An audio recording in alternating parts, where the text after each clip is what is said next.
دوستو یہ کہانی ہے ایک ایسے خاص اور عجیب و غریب انسان کی کہ جس کو اتہاسکاروں نے دنیا کا سب سے طاقتور اور سب سے خطرناک انسان بتایا ہے۔ اتنا طاقتور انسان کہ جو اکیلے ہزاروں لوگوں کو قتل کر دیا کرتا تھا۔ لیکن حیرانی کی بات یہ ہے کہ ہزاروں لوگوں سے اکیلے مقابلہ کرنے والا یہ انسان ایک عورت کا مقابلہ نہ کر سکا تھا،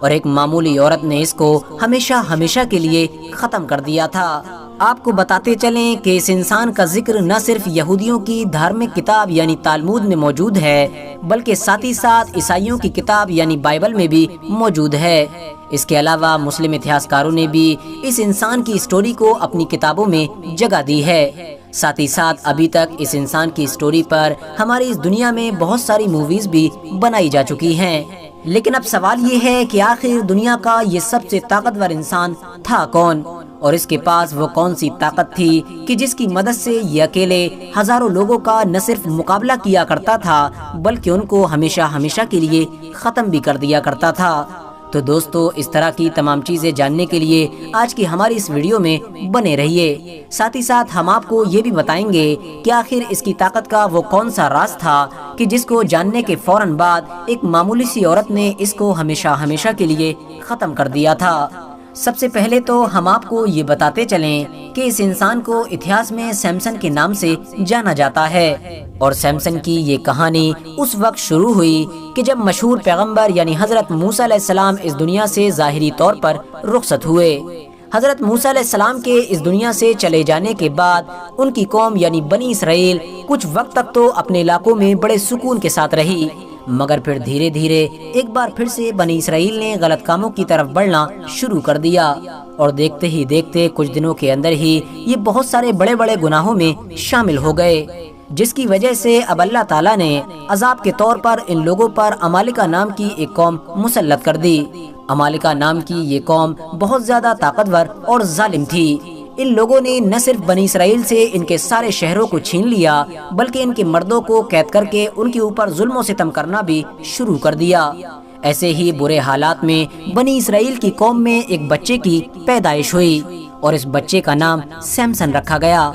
کچھ اتہاسکاروں کے مطابق سیمسن کی پیدائش سے پہلے اس کی ماں نے خدا سے یہ منت مانگی تھی کہ اگر اس کے یہاں لڑکی کی پیدائش ہوئی تو وہ نہ صرف اس کو زندگی بھر شراب اور اس جیسے بڑے گناہوں سے دور رکھے گی بلکہ پوری زندگی میں کبھی بھی اس کے بال بھی نہیں کاٹے گی۔ یہی وجہ تھی کہ سیمسن کی پیدائش کے بعد کبھی بھی اس کے گھر والوں نے اس کے بالوں کو نہیں کاٹا تھا۔ سیمسن جب دھیرے بڑا ہونا شروع ہوا تو وہ اپنی قوم کے دوسرے لڑکوں کے مقابلے میں بہت طاقتور تھا،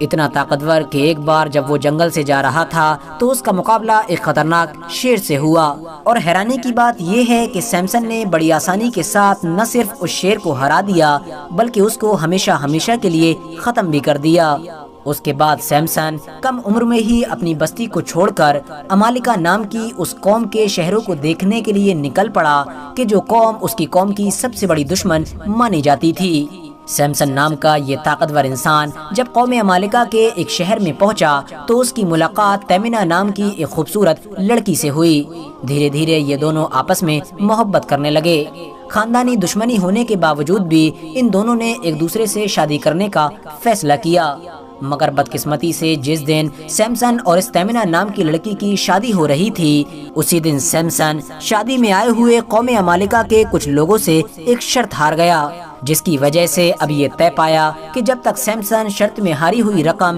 یعنی کپڑوں کے 30 تھان واپس نہیں کر دیتا تب تک اس کی یہ بیوی یہیں پر یعنی قوم عمالقہ کے ہی پاس رہے گی۔ یہ سن کر اب سیمسن بہت پریشان ہوا اور پریشانی کے عالم میں اس شہر سے واپس لوٹا۔ راستے میں اس نے دیکھا کہ 30 تاجروں کا ایک قافلہ جا رہا ہے۔ سیمسن نے ان 30 لوگوں کو قتل کر کے ان کا مال و دولت لوٹ لیا، اور اس کے بعد وہ اسی قوم عمالقہ کے شہر میں واپس آیا تاکہ اس رقم کو دے کر وہ اپنی بیوی کو واپس حاصل کر سکے۔ لیکن جب تک وہ اس شہر میں واپس آیا تب تک تیمنہ کا باپ اس کی شادی کسی دوسرے آدمی کے ساتھ کرا چکا تھا۔ یہ سن کر اب سیمسن غصے سے لال ہو گیا، اور اس نے غصے کی حالت میں ہی قوم عمالقہ کے سارے کھیتوں میں آگ لگا دی، جس کی وجہ سے اب قوم عمالقہ کے لوگوں نے اس کی بیوی اور اس کے سسر کو قتل کر دیا۔ ساتھ ہی ساتھ بنی اسرائیل سے بھی یہ مانگ کی کہ وہ جلد سے جلد سیمسن کو ہمارے حوالے کر دے، ورنہ ہم لوگ پوری بنی اسرائیل قوم پر ظلم کریں گے۔ بنی اسرائیل نے ڈر کی وجہ سے سیمسن کو قوم عمالقہ کے حوالے کر دیا، مگر سیمسن نے قوم عمالقہ کے قبضے میں آنے کی بجائے ان لوگوں پر حملہ کر دیا، اور دیکھتے ہی دیکھتے صرف ایک گدھے کی نکیلی ہڈی کی مدد سے سیمسن نے لگ بھگ 1000 لوگوں کو قتل کر دیا۔ اس حادثے نے وہاں موجود لوگوں کے ہوش اڑا دیے۔ جہاں ایک طرف اب سیمسن پوری بنی اسرائیل قوم کے لیے ایک ہیرو بن گیا تھا، تو وہیں دوسری طرف پوری قوم عمالقہ سیمسن کے نام سے تھر تھر کانپنے لگی تھی۔ یہودیوں نے سیمسن نام کے اس آدمی کو نہ صرف اپنا ہیرو مانا بلکہ اس کو اپنا قاضی بھی چن لیا۔ دوسری طرف قوم عمالقہ سیمسن کے بارے میں سوچ سوچ کر پریشان تھی اور اس بات پر غور و فکر کر رہی تھی کہ آخر سیمسن جیسے طاقتور انسان سے کس طرح سے چھٹکارا حاصل کیا جائے، کیونکہ قوم عمالقہ ابھی تک جس بنی اسرائیل قوم پر ظلم و ستم اور راج کیا کرتی تھی، اب وہی بنی اسرائیل صرف اور صرف سیمسن کے بلبوتے پر قوم عمالقہ پر راج کرنے کے خواب دیکھنے لگی تھی۔ یہی وجہ تھی کہ اب قوم عمالقہ کے بڑے بڑے سرداروں نے گھبرا کر اندرونی طور پر سیمسن کے خلاف سازشیں کرنا شروع کر دی تھیں۔ جب قوم عمالقہ کے سرداروں کے سارے منصوبے ناکام ہو گئے تو آخرکار اب ان لوگوں نے ایک نیا پلان بنایا اور اپنی قوم کی ایک خوبصورت لڑکی کہ جس کا نام دلائلہ تھا، اس کو یہ ذمہ داری دی کہ وہ کسی بھی طرح سے سیمسن کی طاقت کا راز معلوم کرے، اور ایسا کرنے کی صورت میں اس کو 1100 چاندی کے سکے دینے کا وعدہ کیا گیا۔ دلائلہ نام کی یہ لڑکی خوبصورت ہونے کے ساتھ ساتھ بہت زیادہ چالاک بھی تھی۔ اس نے دھیرے دھیرے سیمسن سے ملاقاتیں کرنا شروع کر دیں اور اس کو اپنے حسن کے جال میں پھنسانا شروع کر دیا، اور بدقسمتی سے سیمسن بھی کچھ دنوں کے اندر ہی اس کے عشق میں پاگل ہو گیا۔ یہ دونوں لوگ ہر دن گھنٹوں تک باغیچوں میں ٹہلتے اور ایک دوسرے کے ساتھ جینے مرنے کی قسمیں کھایا کرتے تھے، اور پھر ایک دن موقع پا کر دلائلہ نام کی اس خوبصورت لڑکی نے سیمسن سے اس کی طاقت کا راز معلوم کیا، لیکن سیمسن نے اس سوال کو ٹال دیا۔ لیکن ظاہر ہے دلائلہ بھی کیسے مان سکتی تھی، کیونکہ اس کا تو سیمسن کے پاس آنے کا مقصد ہی یہی تھا۔ یہی وجہ تھی کہ اب دلائلہ نے دھیرے دھیرے ہر دن بہت زیادہ ضد کرنا شروع کر دی، اور آخرکار سیمسن اپنی محبت کے سامنے مجبور ہو گیا، اور ایک دن اس نے دلائلہ کو بتایا کہ جب سے وہ پیدا ہوا ہے کبھی بھی اس کے لمبے بالوں کو نہیں کاٹا گیا ہے، اور اس کی خطرناک اور شاندار طاقت کا راز بھی انہی بالوں میں چھپا ہوا ہے۔ بس یہ جانتے ہی دلائلہ کی خوشی کا ٹھکانہ نہ رہا۔ اب وہ بس صحیح موقع کی تلاش کرنے لگی، اور ایک دن اس کو یہ موقع مل بھی گیا۔ ایک بار جب رات کے وقت سیمسن دلائلہ کی گودی میں سر رکھ کر بے خبر سو رہا تھا تو دلائلہ نے موقع پا کر کینچی کے ذریعے سے اس کے سارے لمبے بالوں کو کاٹ دیا۔ بالوں کو کاٹتے ہی پلاننگ کے مطابق قوم عمالقہ کے لوگوں نے بھی اس پر حملہ کر دیا،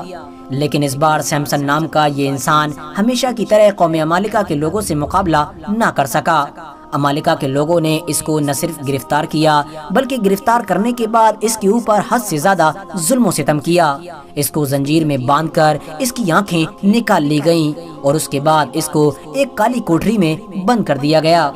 دوسری طرف دلائلہ کو اتنا شاندار کام کرنے کے بدلے میں قوم عمالقہ کے بڑے بڑے سرداروں کی طرف سے سونے چاندی کے سکے دیے گئے۔ اس کے بعد دلائلہ نام کی اس عورت کا کیا ہوا اس بارے میں اتہاسک کتابوں میں کچھ بھی موجود نہیں ہے، لیکن ہاں یہ بات کلیئر ہے کہ آج بھی دلائلہ کو ایک بے وفا اور دھوکے باز عورت کے طور پر یاد کیا جاتا ہے۔ کچھ دنوں کے بعد قوم عمالقہ نے اپنے سب سے بڑے دشمن یعنی سیمسن پر فتح حاصل کرنے کی خوشی میں اپنے سب سے بڑے دیوتا یعنی ڈیجون کا شکریہ ادا کرنے کا فیصلہ کیا، اور اس کے لیے ان لوگوں نے اپنے شاہی محل میں ایک محفل سجانے کا فیصلہ کیا۔ اس محفل میں عام لوگوں کی بھی دعوت کی گئی۔ پورا کا پورا شاہی محل لوگوں سے کھچا کھچ بھرا ہوا تھا، کہیں گانا بج رہا تھا تو کہیں شراب پل رہی تھی تو کہیں شباب بھی زوروں پر تھا۔ اسی بیچ میں ہی بادشاہ کے حکم پر ان کے سب سے بڑے دشمن یعنی سیمسن کو محل میں پیش کرنے کا آرڈر جاری کیا گیا۔ سیمسن کو جب محل میں لایا جا رہا تھا تو محل میں موجود سبھی لوگ اس کے ساتھ بدتمیزی کر رہے تھے۔ کوئی اس پر تھوک رہا تھا تو کوئی اس پر کوڑا ڈال رہا تھا، بہت سارے لوگ اس کے اوپر کوڑے بھی برسا رہے تھے۔ مگر جہاں ایک طرف پوری قوم عمالقہ اپنے جیت کے نشے میں پاگل ہو چکی تھی، تو وہیں دوسری طرف اب اندھا سیمسن خدائے تعالیٰ سے اپنے پرانے گناہوں سے توبہ کر رہا تھا اور بار بار یہ دعا کر رہا تھا کہ کسی طرح سے اس کی پرانی طاقت کو لوٹا دیا جائے، اور خوش قسمتی سے اس کی یہ دعا قبول ہو گئی اور اچانک سے اس کی وہ پرانی طاقت اس کو واپس لوٹا دی گئی۔ اتہاسکاروں کی مانے تو سیمسن نے طاقت واپس آتے ہی ان دونوں پلرز کو اپنی طرف کھینچنا شروع کر دیا کہ جن دو پلرز کی مدد سے سیمسن کو باندھا گیا تھا۔ کچھ وقت کے اندر ہی وہ دونوں پلرز ٹوٹ گئے اور دیکھتے ہی دیکھتے پورا شاہی محل زمیں بوس ہو گیا۔ اس حادثے میں سیمسن کے ساتھ ساتھ لگ بھگ 3000 لوگ مارے گئے تھے، لیکن اتنا سب کچھ ہونے کے باوجود بھی بنی اسرائیل قوم پھر بھی قوم عمالقہ کے انڈر ہی میں رہی تھی اور ایک لمبے وقت تک قوم عمالقہ ان کے اوپر راج کرتی رہی تھی۔ مگر پھر اللہ تعالیٰ نے مشہور پیغمبر یعنی حضرت داؤد علیہ السلام کو پیدا کیا، جنہوں نے نہ صرف بنی اسرائیل کو صحیح راستہ دکھایا بلکہ قوم عمالقہ کو ہرا کر ایک طاقتور سلطنت کی بھی بنیاد رکھی۔ فی الحال دوستو، آج کی اپنی ویڈیو کو ہم یہیں پر ختم کرتے ہیں۔ ویڈیو پسند آنے پر نہ صرف ویڈیو کو لائک کریں بلکہ اپنے فرینڈز کے ساتھ بھی ضرور شیئر کریں، اور اسی طرح کی نالجبل اور ہسٹوریکل ویڈیوز ہمیشہ دیکھنے کے لیے ہمارے اس چینل کو سبسکرائب کر کے ساتھ ہی میں بیل آئیکن کو بھی پریس کر دیں۔